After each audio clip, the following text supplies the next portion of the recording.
श्री चिंतामणि पार्श्वनाथ भगवान की, आचार्य भगवंत गुरुवर श्री विद्यासाई जी महाराज की, परम पूज्य आचार्य भगवंत श्री शमय साई जी महाराज की, परम पूज्य मुनिवर श्री नदो साई जी महाराज की।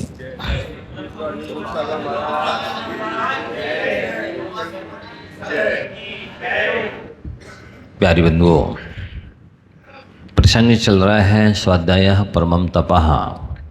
स्वाध्याय परम तप है, क्यों है? आपको ये दृष्टांत के द्वारा बताया जा रहा है। विगत कई दिनों से ये दृष्टांत चल रहा है।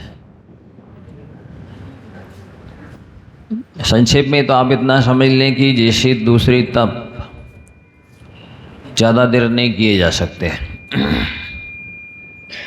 24 घंटे नहीं किए जा सकते हैं, 12 महीने नहीं किए जा सकते हैं, जीवन भर नहीं किए जा सकते। लेकिन ये स्वाध्याय रूपी जो तप है, महातप है, इसको साधक 24 घंटे भी कर सकता है, क्योंकि इसकी वासना, प्रश्ना, अनुप्रेक्षा, आमनाय और धर्मोपदेश 5 भेद हैं।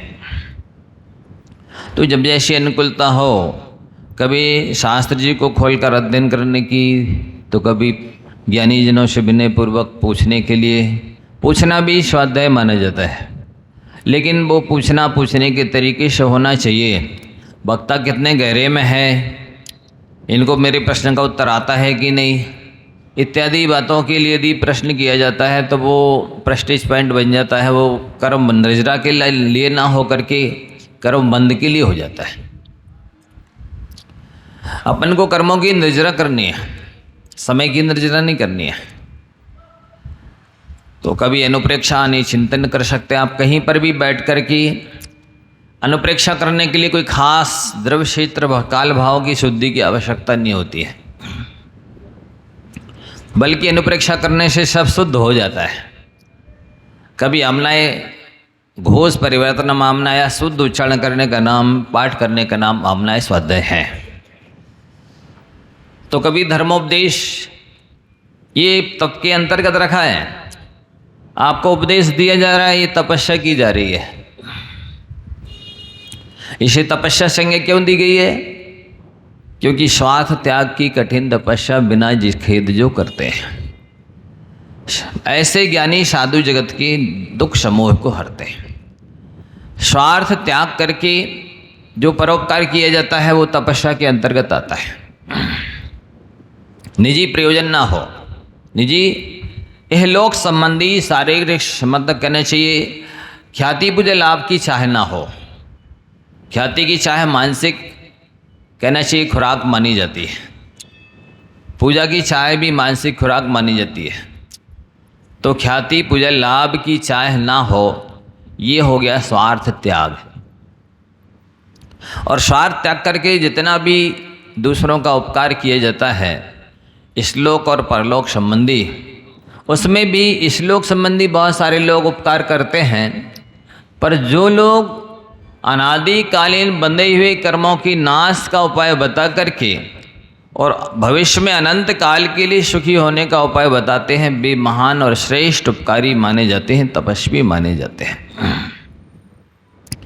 प्राय अज्ञानी लोग सस्ती लोकप्रियता के चक्कर में रहते हैं। थोड़े से लोगों के बीच में, थोड़े से स्थान में, थोड़े से समय के लिए थोड़ा सा उपकार करके थोड़ी सी प्रशंसा हो गई, उसमें ही भूल जाते हैं। मैंने सर्व पा लिया, सब कुछ पा लिया। ये झूठी संतुष्टि है। झूठी मना संतुष्टि के चक्कर में नहीं रहना चाहिए। उससे अपन जो सस्ती लोकप्रियता है उसके चक्कर में बड़े लाभ से वंचित रह जाते हैं।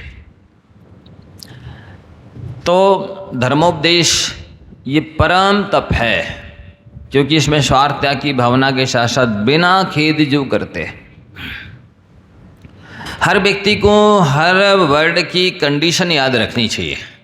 शर्त क्या है, कौन सा कार्य किस शर्त पूर्वक किस कंडीशन के साथ करना है, तब वो फलदायी होगा। यदि आप उस बात का ख्याल नहीं रखते हैं, मीन्स साधन का ध्यान रखना, निमित्त का ध्यान रखना, कारण का ध्यान रखना कि किस कारणपूर्वक कौन सा कार्य होता है,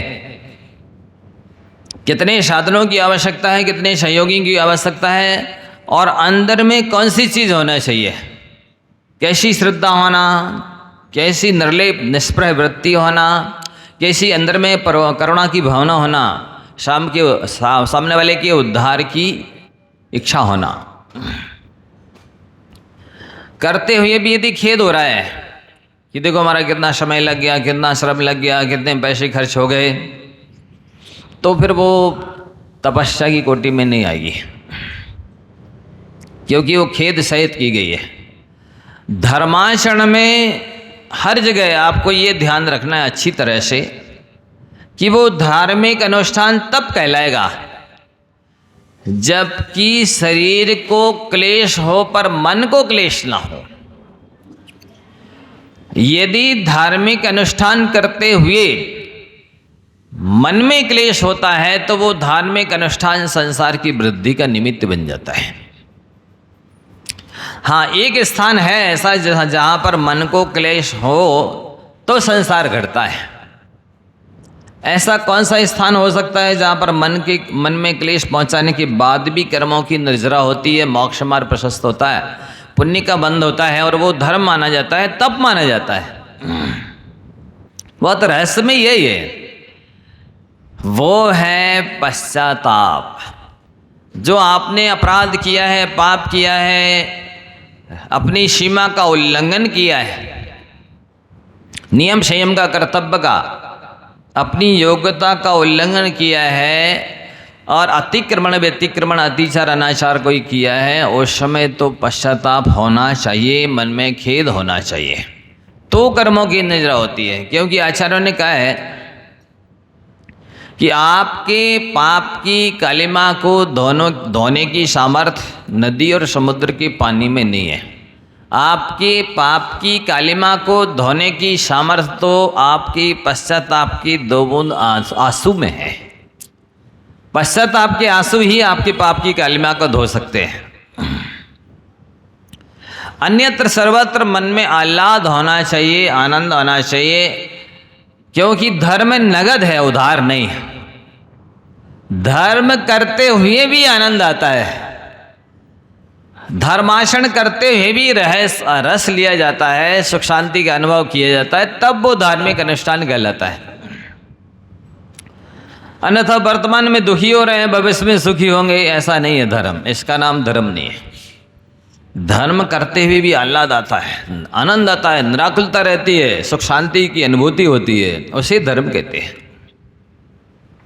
इसी तरह परोपकार करते समय भी आह्लाद आना चाहिए, आनंद आना चाहिए, हर्षातिरेक होना चाहिए, अहोभाग्य मानना चाहिए कि मेरा सौभाग्य है कि मुझे मेरा तन मन धन किसी के काम आ रहा है। उसमें भी आपको देखना है कौन सा काम किया जा रहा है, किन के साथ किया जा रहा है, उसका बेनिफिट कितना है, लाभ कितना है। क्योंकि उपकार की श्रेणियां अनेक होती हैं और दाता और पात्र भी अनेक प्रकार के होते हैं। क्योंकि कहा गया है विधि द्रव्य दात्री पात्र विशेषास तद विशेषा। सामने लोग सब ध्यान से सुने, बातें बाद में हो सकती हैं, प्रवचन से महत्वपूर्ण कोई दूसरी बात नहीं हो सकती है। क्योंकि इस सबसे वक्ता को जो श्रोता की सभ्यता का ज्ञान होता है, ये वक्ता कितना सभ्य, कितना पढ़ा लिखा है, कितना उत्कंठित है, कितना जिज्ञासु है, कितना आत्मार्थी है, इन सब बातों का ज्ञान होता है। वक्ता की दृष्टि क्रम क्रम से सब पर जाती है और वो सबको पढ़ता रहता है, कौन क्या प्रतिक्रिया कर रहा है, क्या रिएक्शन कर रहा है, किस वे में ले रहा है, किस ढंग से उसको सुन रहा है, किस तरीके से कितना समझ रहा है, ये सब वक्ता देखता रहता है। तो आप अपनी सभ्यता का परिचय दें, अपनी योग्यता का परिचय दें, बॉडी लैंग्वेज के माध्यम से। बोल तो मैं रहा हूँ, नहीं समझे, मेरी लैंग्वेज आप सुन रहे हैं, पर आप अपनी बॉडी लैंग्वेज से भी उत्तर दीजिए, प्रवचन कीजिए। आप यहाँ बैठे बैठे भी प्रवचन कर सकते हैं। मैं बोलकर प्रवचन कर रहा हूँ, आप अपनी बॉडी लैंग्वेज से प्रवचन कीजिए। तो चिंतन की धारा बदल जाती है यदि आप अपनी सभ्यता योग्यता का परिचय नहीं देते हैं। तो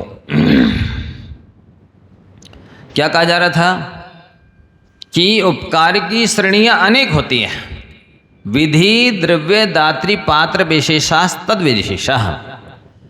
विधि विशेष का प्रभाव पड़ता है कर्म निजरा पर, पुण्य बंध में और प्रभावना में। आप किसी विधि से दे रहे हैं, किसे दे रहे हैं, क्या दे रहे हैं, कैसे दे रहे हैं, इससे कर्म की नजरा होगी, उसी के आधार पर पुण्य बंध होगा, उसी के आधार पर धर्म की प्रभावना होगी। दूसरे लोग सीखते रहते हैं, शिक्षा लेते रहते हैं। तो विधि देखी जाती है, प्रोसेस, प्रक्रिया। द्रव्य, वो जो चीज दी जा रही है वो क्या दिया जा रहा है, और दाता देने वाले की कितनी नौदा भक्ति है, दाता के साथ गुण है यानी कितना है, क्या है, क्वालिटी कैसी है उसकी। केवल दिए जाने वाली द्रव्य की क्वालिटी और क्वांटिटी नहीं देखी जाती है। कई बार पात्र का जो पेट है ना, वो दाता की नौदा भक्ति और दाता के साथ गुणों से भरता है। अन्यथा आप ही लोग कहते हैं आज पेट तो भर गया पर मन नहीं भरा, क्या बोलते कि नहीं? पेट तो भर गया पर मन नहीं भरा। इसी तरह से आप साधु का मन भर सकते हैं तो आप पुण्य का भंडार भर सकते हैं। साधु के पेट भरने से आपका पुण्य का भंडार नहीं भरेगा, क्योंकि साधु को तो मान लो नीरस आहार लेना है तो वो तो गर्त पूर्ण कर रहे हैं, गड्ढा भर रहे हैं। लेकिन आपका पुण्य का भंडार कैसे भरेगा? क्या आप मिठाई रसगुल्ला जलेबी खिलाएंगे तभी पुण्य का भंडार भरेगा? ऐसा है ही नहीं। जो पात्र लेंगे वो देना होगा आपको।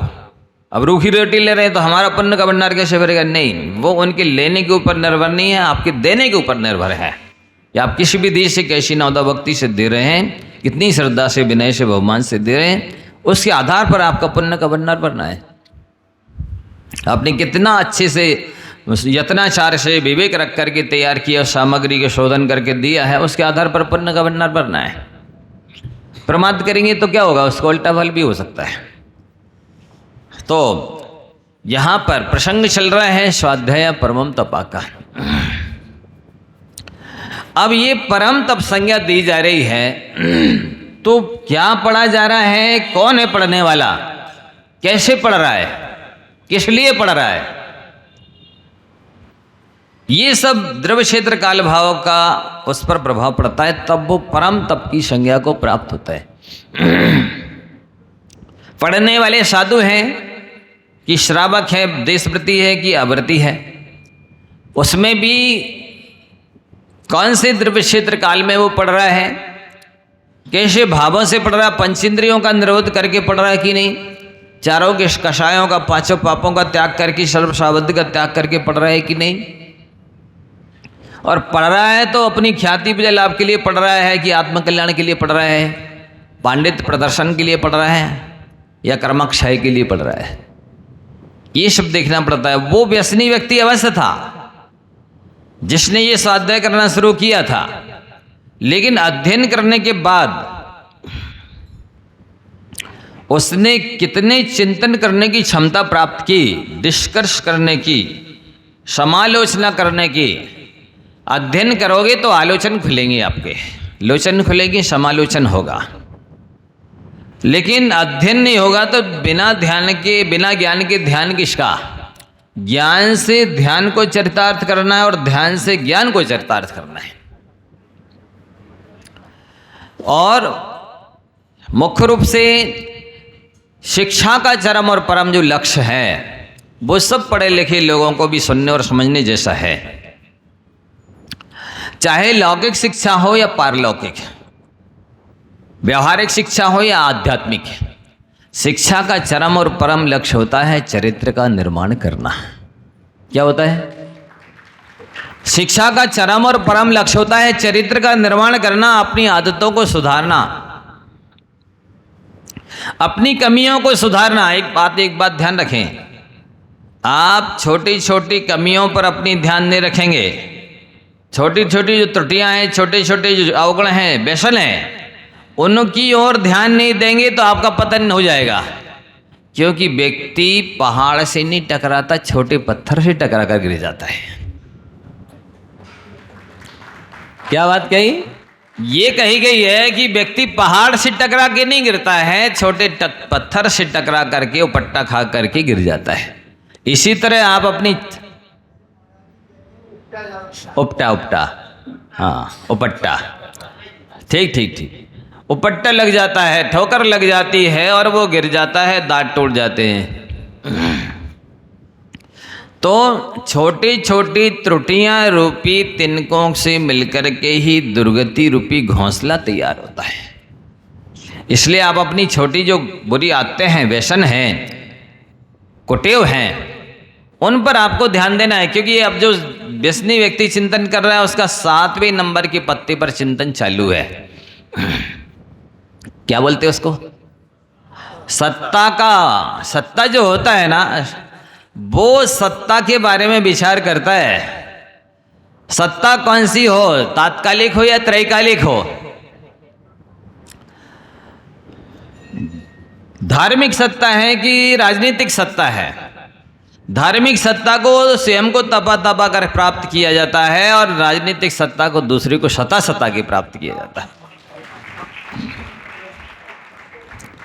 इसलिए जो तपा कर प्राप्त किया जाता है वो शुद्ध होता है, खरा होता है। जो दूसरे को सता कर प्राप्त किया जाता है वो खोटा होता है। वो उसको राख बना देता। खरा का उल्टा क्या होता है? उस सत्ता को प्राप्त करने वाले को राख बना देता है। खरा का उल्टा कर दीजिए। जैसे साक्षर होते हुए भी विलोम कर दो तो राक्षस हो जाता है। साक्षर को उल्टा कर दीजिए तो राक्षस हो जाता है। प्रायः करके लोग जो आज वर्तमान के पढ़े लिखे लोग हैं, क्योंकि उन्होंने उस ढंग से नहीं पढ़ा है जिससे कि उनकी सभ्यता और योग्यता बढ़ती, इसलिए वो साक्षर होकर भी राक्षसों जैसा आचरण कर रहे हैं। प्रायः करके ऐसा कहा जा रहा, देखने सुनने में, अनुभव में आ रहा है। वो 7 नंबर वाले पत्ते को लेकर के चिंतन करता है कि देखो ये क्या कह रहा है मुझसे। हर चीज, हर व्यक्ति आपसे कुछ कहती है। क्या कहती है? वो बोलती नहीं है, लेकिन अपने अस्तित्व से आपके अस्तित्व का बोध कराती है, आपको उपदेश देती है, संदेश देती है। क्या संदेश देती है? कि देखो व्यसन 7 होते हैं मुख्य रूप से। व्यसन समझते आप किसे कहते हैं? व्यसन उसे कहते हैं जो लत कहलाती है, आदत है। नहीं, आप लोग करेक्शन करिए, थोड़ा सा सुधारिए। अच्छी आदत और बुरी आदत दोनों प्रकार की आदतें होती हैं। व्यसन 2 प्रकार के होते हैं, अच्छे व्यसन और बुरे व्यसन। तो अच्छी आदत भी होती है और बुरी आदत भी होती है, इसलिए आप करेक्शन कर लीजिए। बुरी आदत को व्यसन कहते हैं, ऐसा मत कहिए। लत को व्यसन कहते हैं, आदत को व्यसन कहते हैं। जिसके बिना रहा न जाए उसको व्यसन कहते हैं। तो व्यसन 2 तरह के होते हैं। एक तो वो व्यसन होते हैं जो इस व्यक्ति को ऊपर उठाते हैं, जीवन को आगे बढ़ाते हैं, और एक व्यसन वो हैं जो व्यक्ति को नीचे गिराते हैं, पीछे धकेलते हैं, दुर्गति की गर्त में ले जाते हैं। तो आपको समझना है कि मेरे अंदर कौन से व्यसन है, अच्छे व्यसन है, अच्छी आदतें हैं या बुरी। आप लोगों को आज तक पता नहीं होगा कि अच्छे भी व्यसन होते हैं, तभी तो आपने कहा कि बुरी आदत को व्यसन कहते हैं। अच्छे व्यसन वे हैं, गुरु और प्रभु की सेवा का व्यसन होता है, और दूसरा है शास्त्रों के अध्ययन का व्यसन। यदि अच्छे शास्त्रों को पढ़ने की आपकी लत है, आदत है, हैबिट है, तो इसको अभीक्षण ज्ञानोपयोग बोलते हैं। ये भी व्यसन है। जो अभीक्षण ज्ञानोपयोग तीर्थंकर प्रकृति के बंध का कारण है।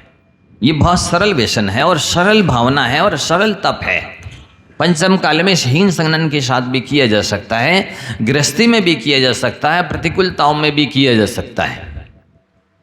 अभीक्षण ज्ञानोपयोग संवेगौ, निरंतर ज्ञानमय उपयोग को बना के रखना, ये अभीक्षण ज्ञानोपयोग व्यसन है, ये भी आदत है। और गुरु और प्रभु की सेवा करने का व्यसन,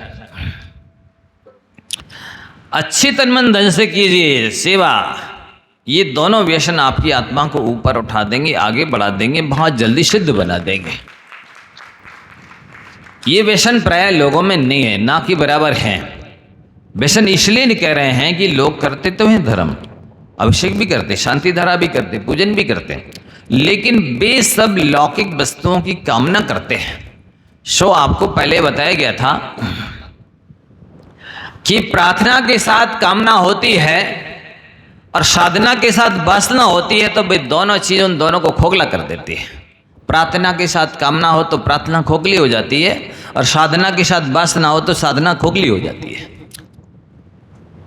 इसलिए करने वाले बहुत हैं, पर वो व्यसन के रूप में नहीं है, उनके अंदर हैबिट में नहीं है, आदत में नहीं है। वो मेरा कर्तव्य है, ये मेरा फर्ज है, ये गुरु और प्रभु की सेवा मुझे गुरु और प्रभु बनाने वाली है, ऐसी दृष्टि से नहीं की जाती है कि इनकी सेवा से ही मेवा मिलने वाला है।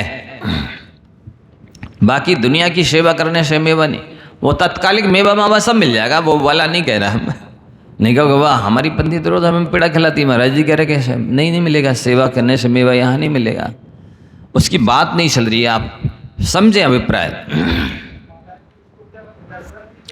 हाँ, धर्म के साथ यदि दिखावा जुड़ जाता है तो वो धर्म न रहकर के दर्शन न रहकर प्रदर्शन बन जाता है। जिस दर्शन के साथ में दिखावा जुड़ा है, जिस दर्शन के साथ में ख्याति विजय लाभ जुड़ी है, जिस दर्शन के साथ में आंतरिक भाव नहीं है, वैसे वो प्रदर्शन ही है।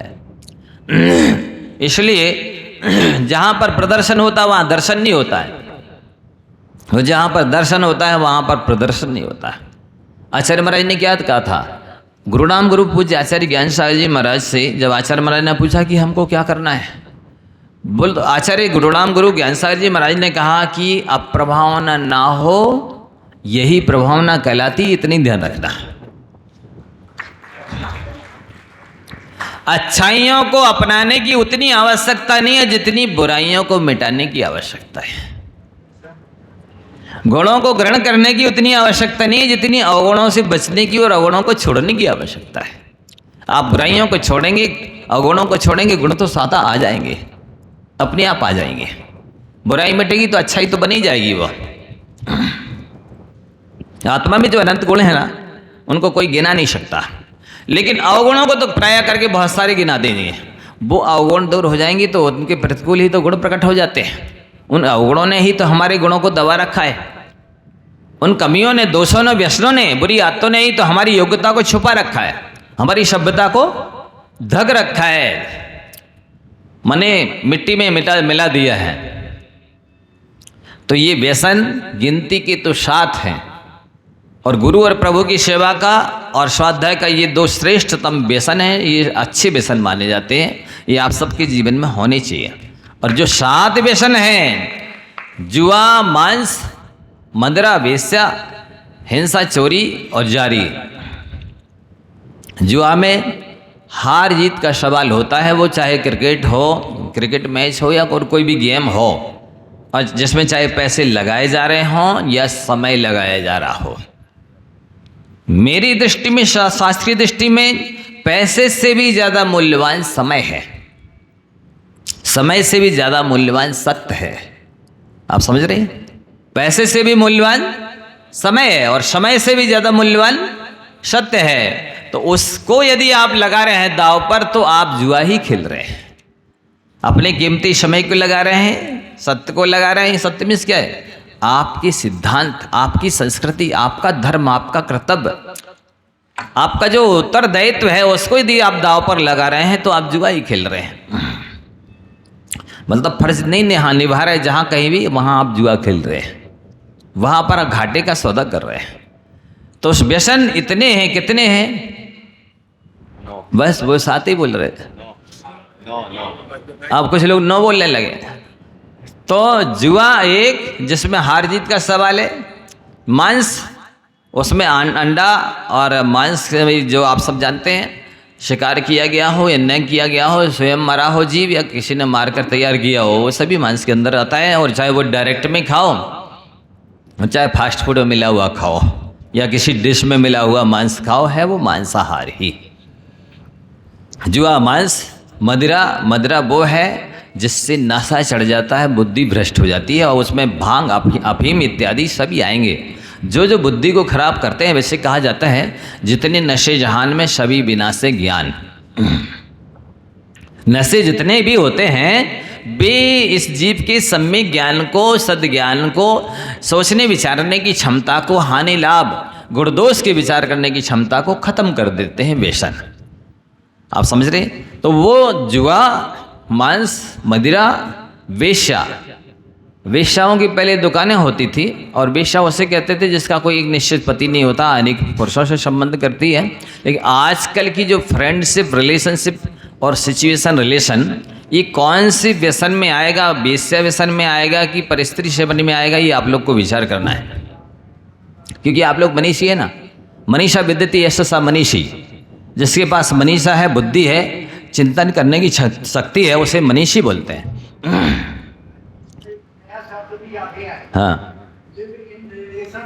हाँ, लिव इन रिलेशनशिप, वही कह रहे हैं। आप बहुत सारे हो गए, सिचुएशन रिलेशन भी वही है लगभग।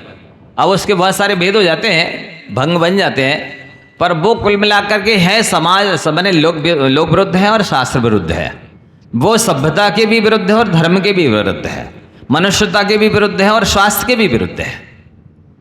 आपको ये समझना होगा। इससे केवल एक हानि नहीं है धर्म की अकेली, इससे तन मन धन धर्म, इशलोक परलोक सबकी हानि है। और एक भाव नहीं बिगड़ेगा, अनंत भाव बिगड़ जाएंगे इससे।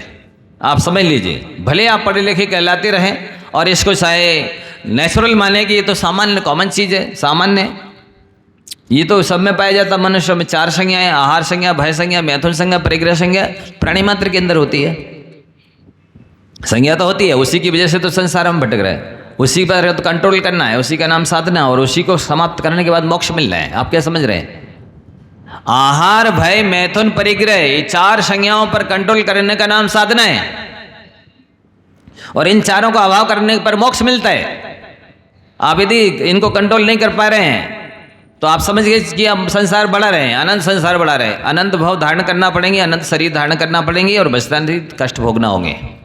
आप इसकी तैयारी कर रहे हैं, भले आप इसको कुछ भी मानते सके नहीं, हम तो अपने स्टाइल में लाइफ को जिएंगे, तो आप इतने स्वच्छंद नहीं हो सकते हैं।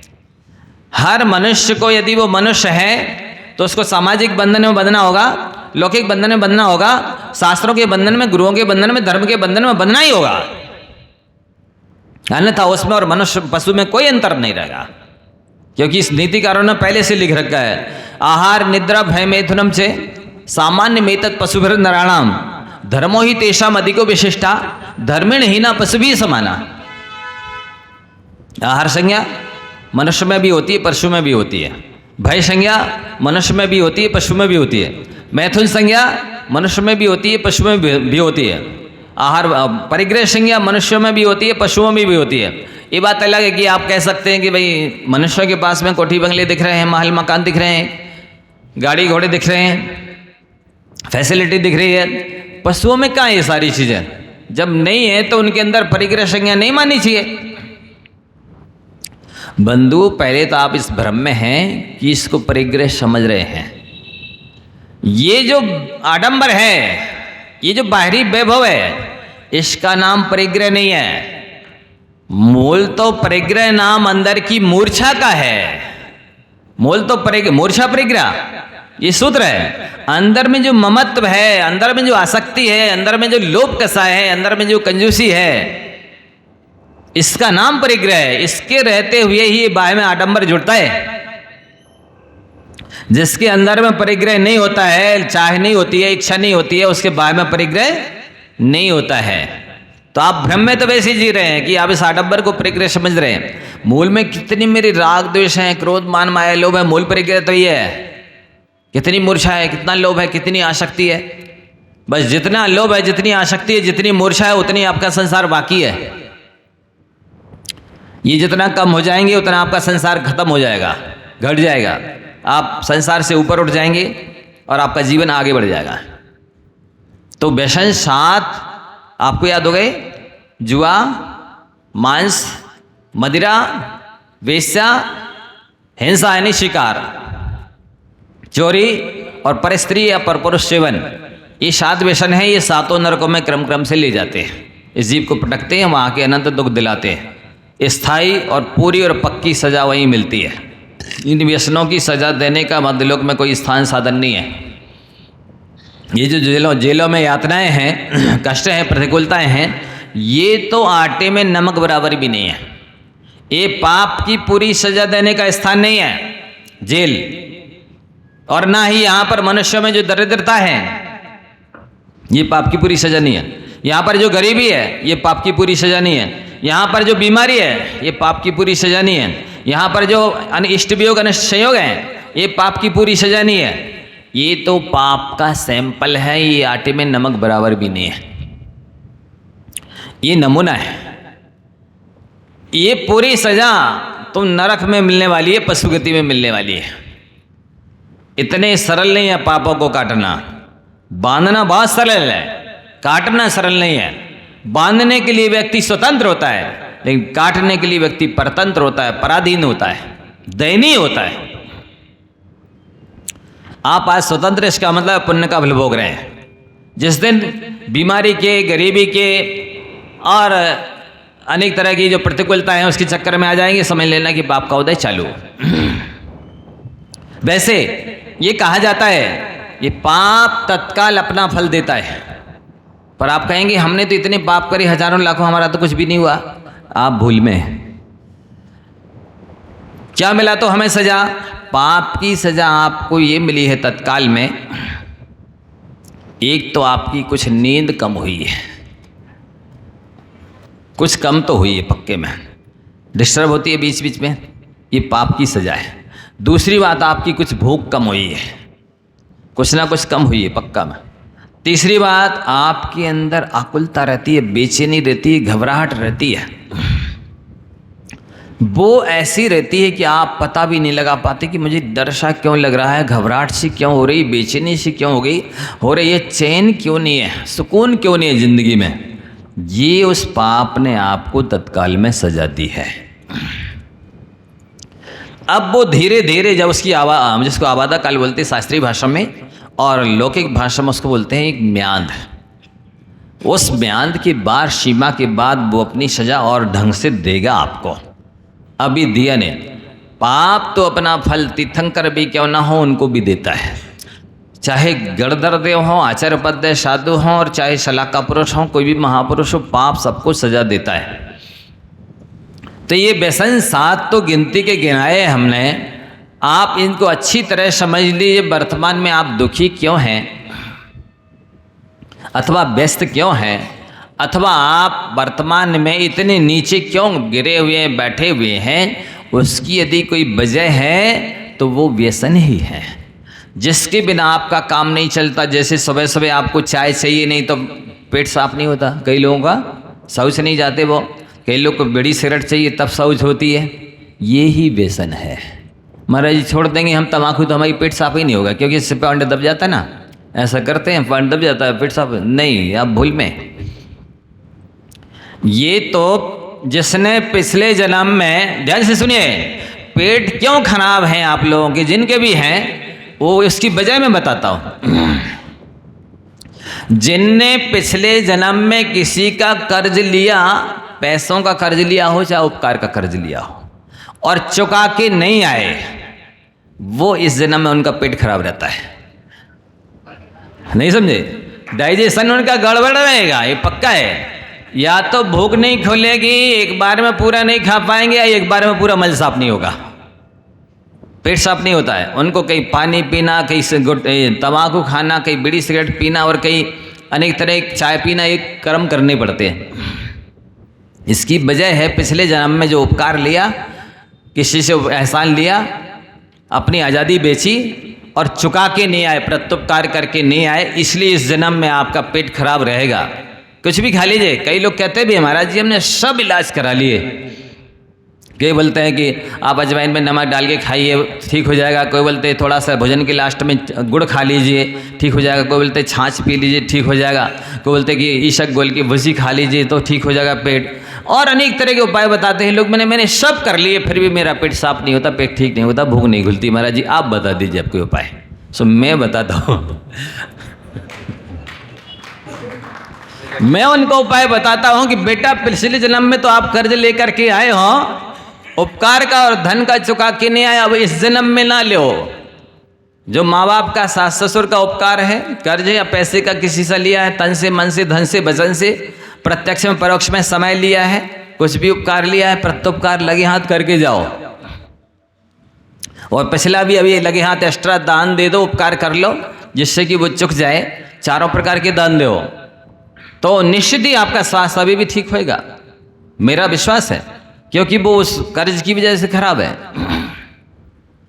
तो ये व्यसन है, व्यसन है। आपको बीड़ी के बिना नहीं चलता है, सिगरेट के बिना, गुटखा के बिना, तम्बाकू के बिना, चाय के बिना, कॉफ़ी के बिना, या और भी कोई ऐसी बुरी आदत है, अफीम है, हुक्का है, या भांग है, या और कोई कोल्ड ड्रिंक्स है, फास्ट फूड है।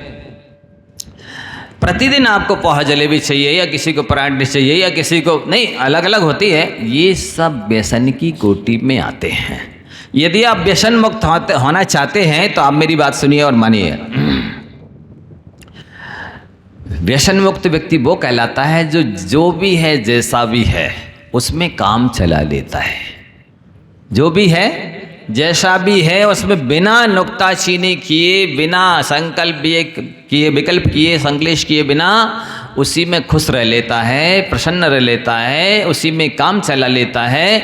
वो व्यक्ति व्यसन मुक्त है। यदि आपको पहनने के लिए कोई खास साड़ी चाहिए है या और कोई वस्त्राभूषण चाहिए है तो वो भी व्यसन है। वो आपके लिए वस्त्राभूषण नहीं है, ये आपके लिए हथकड़ी और बेड़ी है। आप मान के चलिए, हथकड़ी बेड़ी वो नहीं होती हैं जो कैदी बंदियों के हाथ में पैर में डाली जाती हैं। आप जिसके बंधन में, वो सब हथकड़ियाँ और बेड़ियाँ हैं, वो बंधन है, वो कारागार है, वो जेल है, वो पराधीनता है। वो पराधीन सपने सुखनाई, पराधीनता में व्यक्ति स्वप्न में भी सुखी नहीं होता है। आपने यदि किसी का जरा भी उपकार लिया तो आपकी आज़ादी बिक गई। यदि अपनी स्वतंत्रता बरकरार रखना चाहते हो, स्वतंत्रता में ही सुख है। आप सुन लीजिए, स्वतंत्रता हमारा जन्म सिद्ध अधिकार नहीं है, स्वतंत्रता हमारा अनादि सिद्ध अधिकार है। क्या बोला? गधों को बाद में समझ में आती है, मनुष्यों को जल्दी समझ में आ जाती है। जिन मनुष्यों को समझ में आ जाती है वो ताली बजा देते हैं, गधे बाद में समझ के हंसते हैं लास्ट में। स्वतंत्रता हमारा जन्म सिद्ध अधिकार नहीं, अनादि सिद्ध अधिकार है। कैसा अधिकार है? अनंत सिद्ध सुखी हैं तो वो स्वतंत्र है। इसलिए हम साधु सर्वेश परमेष्ठी सुखी हैं तो स्वतंत्रता की वजह से। हमारा आहार विहार निहार हर चीज़, हर आवश्यक स्वतंत्र है। हम किसी के बंदे नहीं हैं, किसी के बिके नहीं है, किसी के अंडर में नहीं है, इसलिए सुखी है। तो हमारा स्वतंत्रता जन्म सिद्ध नहीं, अनादि सिद्ध अधिकार है। और ये जो बुरी आदतें हैं ना, आपको खाने के लिए, पीने के लिए, पहनने के लिए, उड़ने के लिए, चलने के लिए गाड़ी चाहिए, नहीं तो आप 2 कदम पैदल नहीं चल सकते, ये व्यसन है, ये बुरी आदत है। जब आप पैदल नहीं चलेंगे तो बैठने वाले व्यक्ति को तो मौत आसानी से ढूंढ लेती है। क्या मतलब? बैठने वाले पर मौत जल्दी आती है। जो बैठे रहेंगे डल्लब के गद्दों पर, मखमल की चादर बिछा करके सोफा पर या झूला पे झूलते रहेंगे तो मौत को तो सहज में मिल जाएंगे। और जो चलते रहेंगे, घूमते रहेंगे, उनको मौत भी ढूंढती रहेगी। आप मानिए मेरी बात। तो ये समझना है आपको कि आप पैदल नहीं चल पा रहे हैं, मंदिर नहीं आ पा रहे हैं, 3 लोग के नाथ के पास पैदल चल के नहीं आ रहा है। कई तो दंड भर करके आते, साष्टांग लेटेंगे, फिर वहाँ खड़े होंगे, फिर साक्षात लेटेंगे साष्टांग, फिर वहाँ खड़े होंगे, फिर साष्टांग लेटेंगे, फिर वहाँ खड़े होंगे। ऐसे लेट लेट करके, दंडवत करके और प्रभु के और गुरु के द्वार पर पहुँचते हैं। अब ध्यान दीजिए, बेदंडवत कर करके गुरु और प्रभु के द्वार पहुंच रहे हैं और आप पैदल नहीं चल के आ पा रहे हैं। आपको गाड़ी चाहिए, चप्पल मोजे चाहिए, जूते चाहिए, सब चाहिए, तब आप घर से बाहर निकल पाएंगे। यही व्यसन है। ये असंयम की कोटि में भी आता है, खोटी आदत की कोटि में आता है, आलस भी है ये, और ये गुरु और प्रभु की अभिनय भी है। इनके द्वार पर चक्रवर्ती होकर के, 6 खंड का अधिपति होकर के पैदल नंगे पैर चल के आता, अष्टद्रव्य की सामग्री लेकर के। अभी यहाँ मैंने सुना, ये अजमेर में सरसेठ सोनी जी थे, वो इतने संपन्न धनाढ्य व्यक्ति थे कि उनके जूते मोजे पहनाने के लिए और उतारने के लिए भी नौकर लगे थे। लेकिन जब भी गुरुवर प्रभु के पास जाते थे तो वो स्वयं की अष्टद्रव्य सामग्री लेकर के पैदल चल के जो धोती दुपट्टा पहन के जाते थे। कहते नहीं, ये गुरुवर प्रभु की सेवा है, ये निजी सगे हाथों से की जाती है, नौकरों से नहीं कराई जाती है, ना ही ठाट बाट पर माने घोड़ा गाड़ी पर बैठ कर के आया जाता है। अपने हाथ से कुएं से पानी खींचना, छानना, प्राशुभ करना, द्रव धोना और अपने हाथ से फिर अभिषेक शांति धारा पूजन करते थे। नहीं, गुरु की सेवा, पैर दबाना, कोई भी काम करना है, झाड़ू पोछा भी लगाना है, जहाँ पे गुरुदेव विराजते हैं, दर्शन ध्यान अध्ययन करते हैं, तो वहाँ पर अपने हाथ से झाड़ू पोछा करना, ये गुरु की सेवा है, ये प्रभु की सेवा है। आप तो नौकरों से करा रहे हैं, कहाँ की श्रद्धा